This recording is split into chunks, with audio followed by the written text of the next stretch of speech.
Thank the chairman. Look forward, the Democrats tell us. Focus on the future. Might have started in a lab, might have happened in nature. But here's the question I keep coming up with. If it may have been a lab, may have been nature, we're supposed to look forward, then why did Dr. Fauci work so hard for just one of those theories?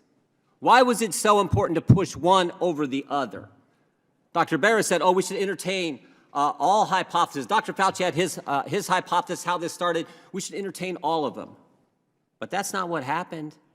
That is definitely not what happened. 3 years ago, if you thought it came from a lab, if you raised that, you were called a nut job. You got censored on Twitter. You were blacklisted on Twitter. You were even called a crackpot by the very scientist who in late January sent emails to Dr. Fauci and said it came from a lab. They called you crackpot. Is that right, Dr. Redfield? I think the most upsetting thing to me was the Baltimore Sun calling me a racist because I said this came from a Wuhan lab. Dr. Redfield, you ran the CDC and you were on the coronavirus task force. Is that right? Correct. That was formed on January 29th, 2020. Is that right? Correct. 2 days later, Dr. Fauci gets an email from Dr. Anderson which says what? Virus looks engineered, virus not consistent with evolutionary theory. Is that accurate? That's my understanding. Next day, I know, did he share that email with you, by the way, Dr. Redfield? No. As a member of the task force, as the head of CDC, did he share that email with you? No. Okay, next day, February 1st, Dr. Gary sends Dr. Fauci another email. That email says, I don't know how this happens in nature, but it would be easy to do in a lab. Did he share that email with you, Dr. Redfield? No. You didn't see either one of those emails, even though you're head of CDC, even though you're on the coronavirus task force that had been formed just 3 days earlier. No. 3 days later, Dr. Anderson and Dr. Gary, who told us it came from a lab in emails to Dr. Fauci that Dr. Fauci wouldn't let Dr. Redfield see, 3 days later, they changed their position 180 degrees. The question is why? Mr. Wade, why would they change their position that fast when the only intervening event is a conference call with Dr. Fauci, the guy who wouldn't let Dr. Redfield see the very emails that they had sent him, Dr. Redfield, head of CDC on the coronavirus task force? Why would they change their position, Dr. Wade, or Mr. Wade? Well, this question does lie at the heart of the issue. What is pertinent, it seems to me, is there's no new scientific evidence that we can see that came available between these dates, the January 31st and Feb 4. Right, there's no new, I think you're, go ahead. So you have to ask if there were other kinds of influence available.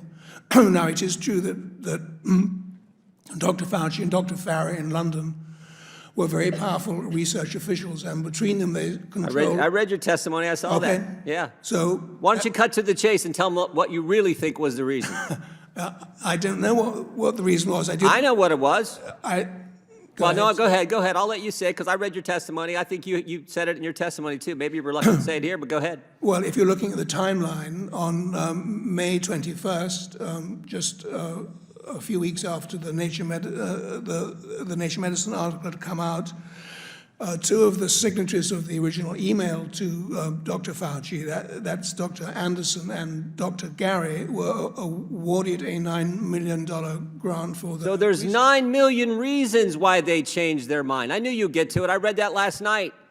3 months after, so 3 days after they say it came from a lab, they changed their position, and the only intervening event's a conference call with Dr. Fauci and Dr. Collins. Again, a call that Mr. Redfield was not allowed to be on, the head of CDC and on the coronavirus task force. And then 3 months later, shazam, they get $9 million from Dr. Fauci.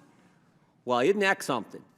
Isn't that something? That's why we want to talk to these guys. That's why Chairman Winstrup wants to bring in Dr. Anderson and Dr. Gary and ask them a series of questions so we can get to the bottom of this, so we can move forward and deal with this. Now, here's the key question. Look, I'm just a common sense guy from Ohio. I majored in wrestling in college, but I got a degree in economics. You're supposed to get a degree when you go to college. I got one in economics. And one of the things they tell you about is a thing called opportunity cost. So when you're spending your time making sure that the country believes only one of these theories, you could have been doing what Dr. Redfield was doing in our government, trying to figure out how we deal with this virus. And what was Dr. Fauci doing? He was trying to cover his backside, and everybody knows it. And that's the part that ticks us off, because this is the highest paid guy in our government getting all kinds of money to tell us things that were not accurate. Because we now know U.S. tax dollars went to a lab in China, a lab that was not up to code, a lab that was doing gain-of-function research, and that's where this thing most definitely came from. And Dr. Fauci had to prove, no, he can't have that news getting out. And that's why he did what he did, to the exclusion of a brilliant guy running our CDC, kept him out of the loop. Keeping him out of the loop probably potentially could have harmed America. That's the thing that ticks us all off. And that's why, Mr. Chairman, this hearing is so darn important, and we get to the bottom of really what happened. I yield back.